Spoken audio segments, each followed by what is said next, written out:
जैसे समुद्र तरंगहीन कभी नहीं होता, ऐसे ही आदमी को लाइफ टाइम ताऊ उम्र जिंदगी भर कर्महीन कभी नहीं होना चाहिए, क्योंकि व्यवहार में अकर्मण्यता, आलसीपना मृत्यु का दूसरा रूप है। लेकिन दूसरी तरफ समुद्र गंभीर, शालीन और बड़े गहरे होते हैं। ऐसे ही हमें भी शालीन, मौन, गंभीर और साथ साथ समझदारी में गहरे होना चाहिए। बेहतर जिंदगी का, जीवन का, हयात का यही सोपान है। हमारे सुख दुख के जीवन रूपी बगिया के हम ही बागबान हैं। व्यवहार में साधारण इंसान और परमार्थ में, अध्यात्म में हम ही अपना भगवान हैं। हमारी श्रेष्ठता को बताने वाला ये कुदरत, ये स्वयंभू जहान है। ये लहरें ही बेजोड़ तीर और ये ज़मीं कमान है।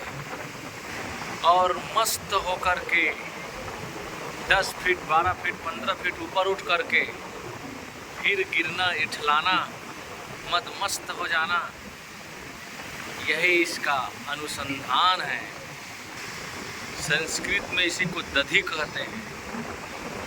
और समंदर, समुद्र, बहुत सारे नाम हैं, सागर।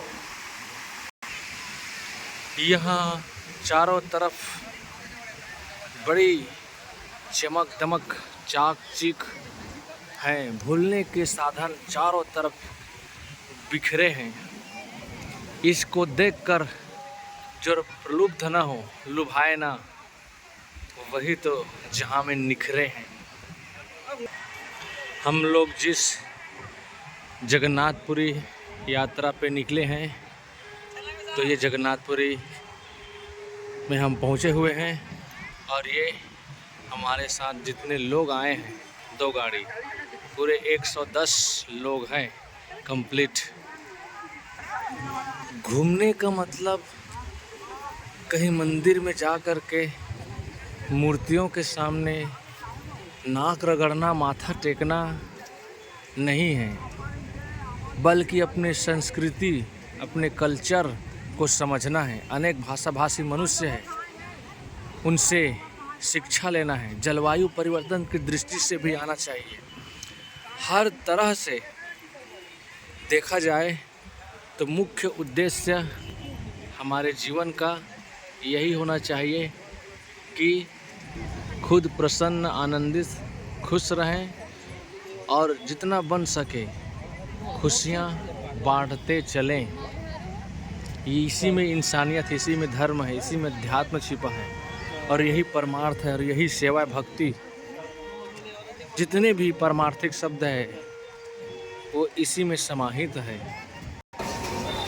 ये जगन्नाथपुरी का शमशान गृह है, जहाँ निरंतर लाशें जला करती हैं और बराबर जिंदगी का यही तो परम सच्चाई है। कितना भी उछल कूद लो, लेकिन अंत में होगी विदाई है। और यहाँ अभी लाशें क्रम से जलाने के लिए अभी बाकी है, ये भी जलेंगी। साहब ने इसीलिए तो कहा, हाड़ जड़े लकड़ी जले, जले जलावन हार, सब जग जड़ता देख के भया कबीर उदास। हाड़ जले, लकड़ी जले, जले जलावन हार, कौतुक हारा भी जले, कासों करूं पुकार। लकड़ियां जलती है, साथ साथ लाश जो हड्डियां हैं वो भी जलते हैं। साहब कहते हैं जो उसने अग्नि लगाई है एक दिन वो भी उस चिता पे जलेगा। कौतुकहारा भी जले, जो उसको देखने आए हैं, उसकी अंत्येष्टि में आए हैं, वो भी जलेंगे। साहब की करुण पुकार है। मैं किससे कहूँ, यह जीवन की सत्यता है। मदमस्त जवानी धन दौलत पाकर के लोग फूले नहीं समाते, लेकिन एक दिन देखने लायक भी नहीं रहते, बराबर लाशें आती रहती है और चिता के हवाले होती रहती है। कौन बच सका है इससे? कोई नहीं छूट सकता मौत के पंजे से। मौत तो नाम से बदनाम है, वरना तकलीफ़ तो ज़िंदगी देती है। मौत को लोग खामखा बदनाम करते हैं, कांपते हैं। मौत का नाम ना लो, शादी का नाम लो, विवाह का नाम लो, रिसेप्शन का नाम लो, फंक्शन का नाम लो, उत्सव का नाम लो, लेकिन मौत का नाम ना लो। लेकिन मौत में कोई पीड़ा नहीं है, कोई बेचैनी नहीं, कोई तकलीफ़ नहीं, कोई दुख दर्द नहीं। सारी पीड़ा ख़त्म, सारे दर्द दुख तकलीफ़ परेशानी लड़ाई झगड़ा विवाद टेंशन तो ज़िंदगी में है। इसलिए मौत तो नाम से बदनाम है, वरना तकलीफ़ तो ज़िंदगी देती है। ज़िंदगी तो बेवफा है, एक दिन ठुकराएगी। मौत महबूबा है, अपने साथ ले जाएगी। मर के जीने का सबब जो सिखलाएगा, वो मुकद्दर का सिकंदर कहलाएगा।